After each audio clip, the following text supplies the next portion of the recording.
Hello and welcome to the program Standing Committees. On this program, we bring you up to speed with the work and mandate of the standing committees in Nigeria's bicameral legislature. On the program today, we shall be looking into the mandate, strategies, and activities of the House Committee on National Security and Intelligence. It promises to be insightful, so sit back and stay with the program.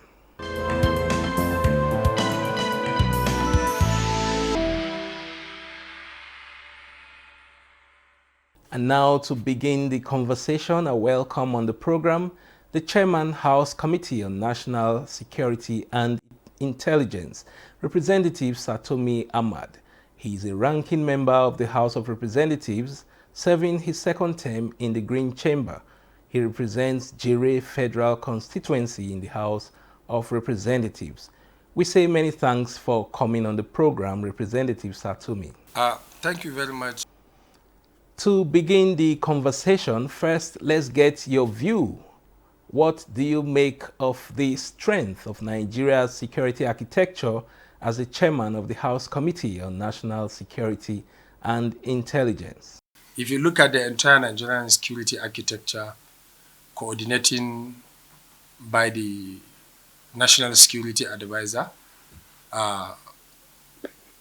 office, Malam Nuhu Ribado, so also the CDS, the intelligence agencies, and our challenges. Looking at where we came from, where we're going to, the current government has inherited a serious security challenges, which are new, some, and then some are not new to our security system. But all what I know is that we are getting it right and we are heading towards stability. And then all form of challenges will definitely be a history. If you look at the political will that the current president imbibed on to make sure that all these enemies have been defeated squarely. All right, we would like to know what measures and legislative mechanisms your committee is putting in place to strengthen Nigeria's security architecture and counter-terrorism efforts in some parts of the country. First and foremost, from my assumption as the chairman House Committee on National Security, I established that there is inadequate funding of the security sector. So also there is no proper mechanism of utilization of the monies earmarked for security issues. That's why I believe and we imbibe by the culture that we must strengthen our oversight for us to ensure that monies earmarked for particular operation have been channeled adequately as appropriated. And we didn't relent on our effort in doing that. And then that's what makes us to come up with the bill for the establishment of the National Security and Intelligence Trust Fund to provide an alternative source of funding. Because if you look at the global trajectory of security threats, the monies that are marked for our security problems are not adequate, despite there is a challenge of utilization of the fund according to what it's been earmarked for. There is a lot of allegation for corruption, the monies are not being utilized properly. But in a real sense, security is not something that there is no amount of money that is too much for security. Nigeria has to spend whatever it will take for us to win in our security, because if we have a security stability, our economy will grow, our citizens will be brave to utilize their destiny by harnessing the God-given talent to our younger ones, so also to revive the mining sector, the agricultural sector, and so also it will bring stability to the economy by leveraging on the vast land that we have in this country by utilizing it in terms of agriculture. So therefore, I think security is the first thing that all of us should understand that we cannot joke with, and so also we cannot politicize it. regarding the National Security and Intelligence Trust Bill is timely, because we must to look for an alternative way of funding the Nigerian security, for them to become not dependent on the envelope system and the budgetary allocation. The problem we had is huge, because looking at our population, looking at our landmark, and then what is the size of our police, what is the size of our military.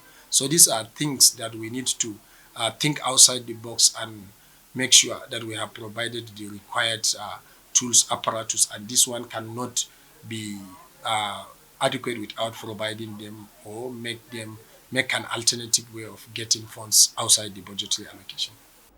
Okay, as chairman of the House Committee on National Security and Intelligence, I recall you have said at some fora recently that there appears to be budgetary allocation and attention to the security sector at the neglect of the aspect of intelligence. Can you shed more light on what you mean in this regard and how this can be addressed?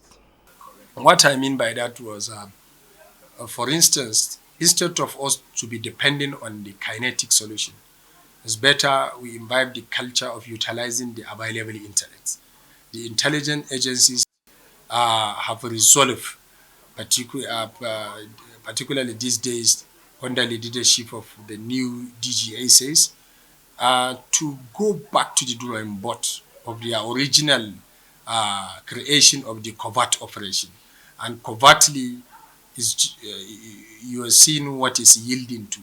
Today in the northwest, there are a lot of operation going on, but we don't want to make mouth. We don't want to talk, because we believe that we all have a responsibility to play with. So therefore, covert operation, utilization of the intelligence, and then improving their technical expertise by providing them with adequate funding that I made for them to access the state-of-the-art technological advancement tools that they can dictate, intercept, and so also respond. So these three tools are key and significant in terms of security operation.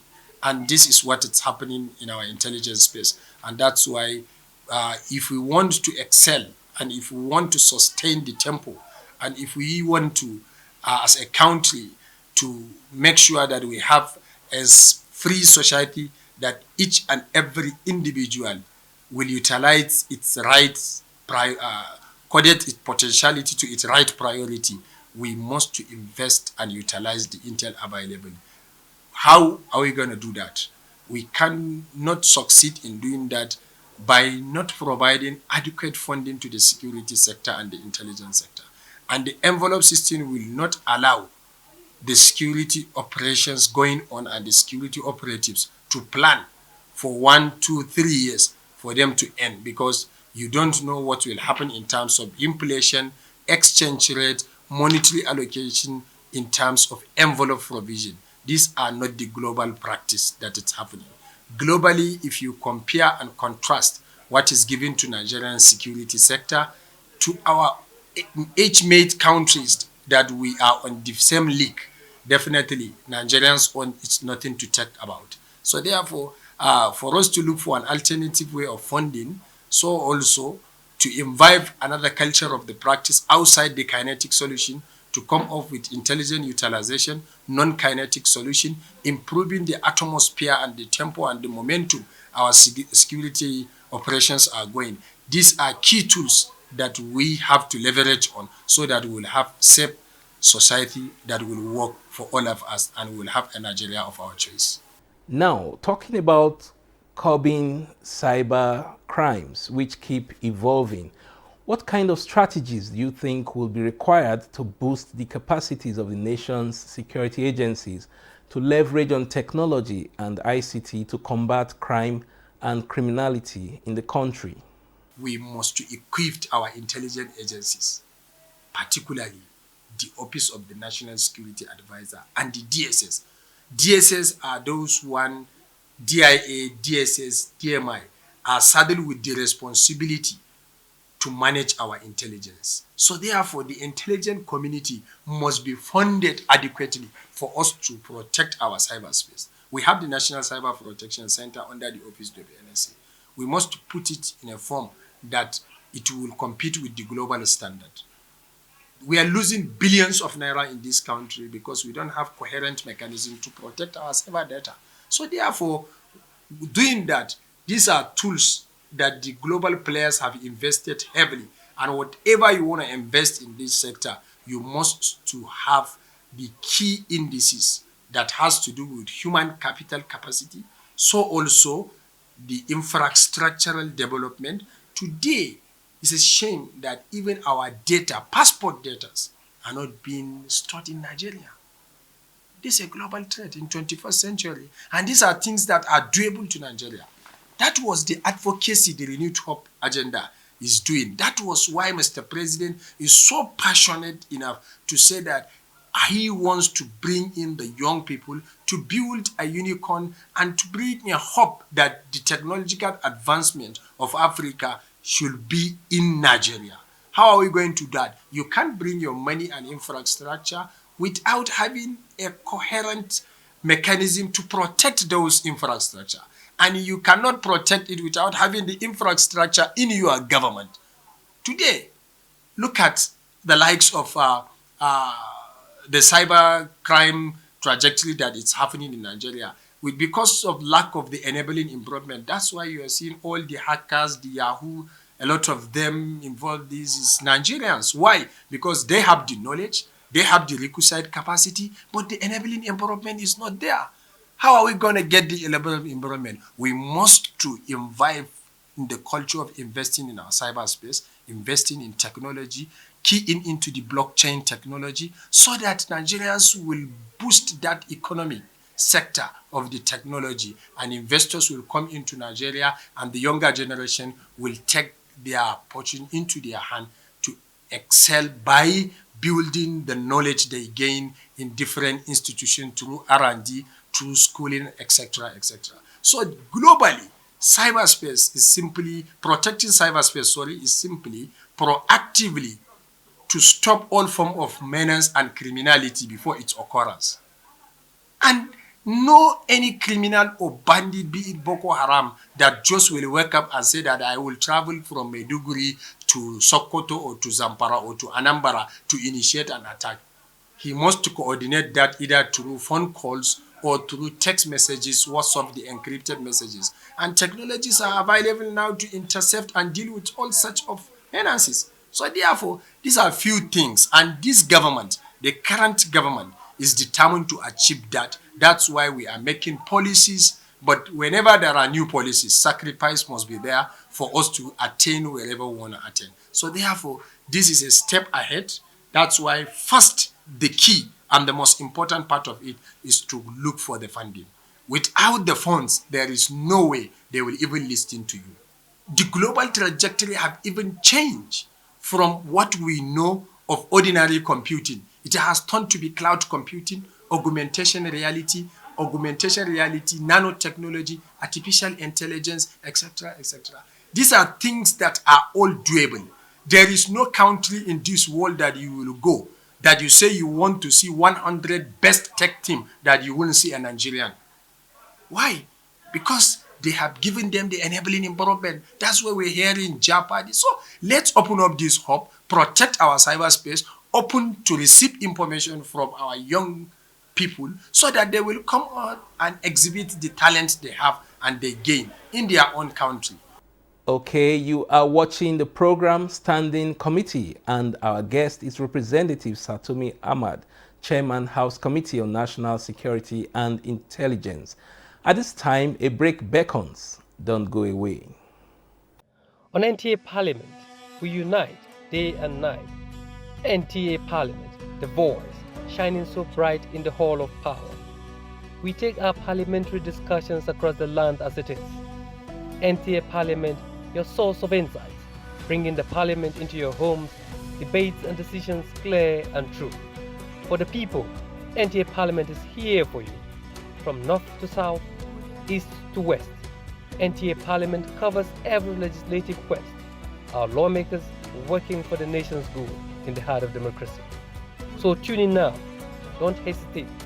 Join NTA Parliament for parliamentary programs and news both day and night. We are on DSTV channel 370, GoTV channel 126, Star Times channel 306, and Free TV channel 706. Download Oya Watch TV app from Google Play Store to watch all NTA stations.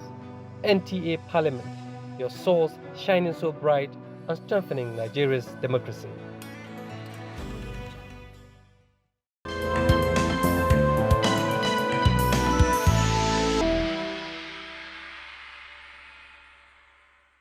Thanks for staying with us on the program with Representative Satomi Ahmad as our guest. Now, Representative Satomi, terrorism as we have it in the world today goes beyond attacks on people and territories. It can also be an ideology that can be sold to people, and if that ideology is not tackled headlong, it can transcend from person to person.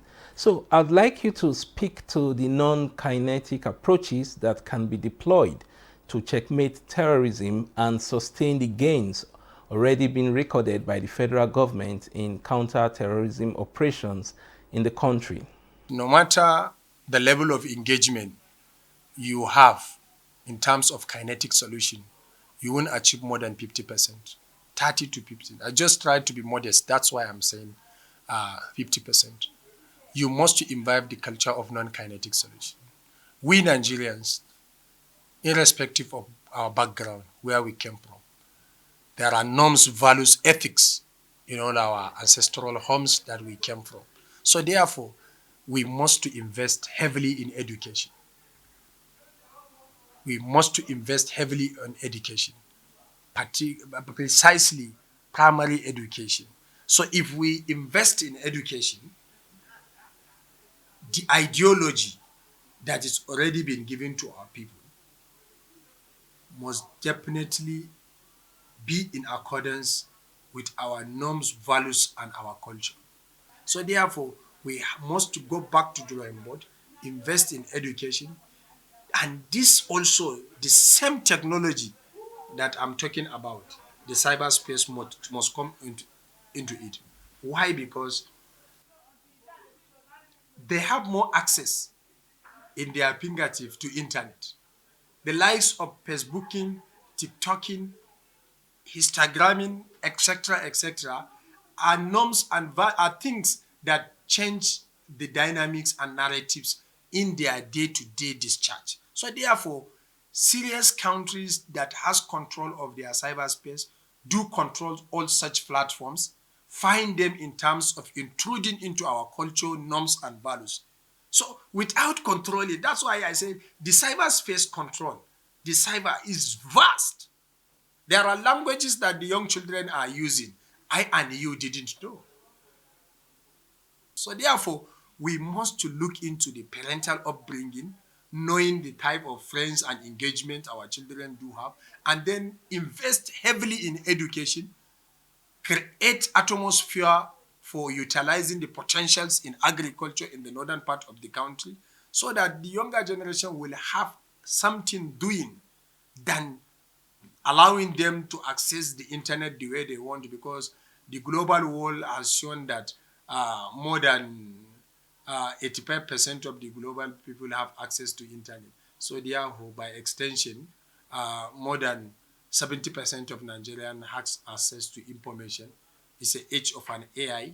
Whatever they Google, the AI will give them answers, and then they leverage on this information and try to administer whatever they have noticed that it will happen. So therefore, we must imbibe the culture of non-kinetic solution by engaging them, talk to them, so that they feel belongs, and then get them aware of what is going on globally, what is happening. So it's time Nigeria to invest in the non-kinetic solution far much better than what we have so far, what we are seeing. So the non-kinetic solution is another tool and key if we want to have a stable national security, not only by engaging the repentance or those that denounce the terrorism. No, we must invest in education, so that education will be a catalyst for us to have a safer society. And finally, I would like to ask, what oversight mechanisms is your committee putting in place or exploring to ensure synergy and effective coordination among the various security agencies? In 2024, we have done oversight to virtually all the security agencies. And this is the first time attested by the DGSS that the current CDS, General Christopher Musa, is one individual who happens to excel in team playing. He's a team player. The synergy, Nigerian security sector have never seen a synergy like this time around. The synergy is absolutely okay. There is interagency collaboration, perfectly taking information from one another. A response is adequately catered for. But the little constraint is still coming to the funding, and so also this time around in terms of synergy, we're getting it right. And my committee, being the Committee of National Security and Intelligence, discussing with all the sister committee agents, committee heads, we are carrying out joint oversight functions. And then from what we have seen in 2024, definitely Nigeria stands the chance to see a very safe and secured community. Representative Satomi Ahmad, we want to thank you for your time and insights on the program. Thank you very much. And that's where we leave it on the program today. We thank you out there for watching. I am Mitaire Ikben. Till we come your way again, stay patriotic and stay out of trouble. Bye for now.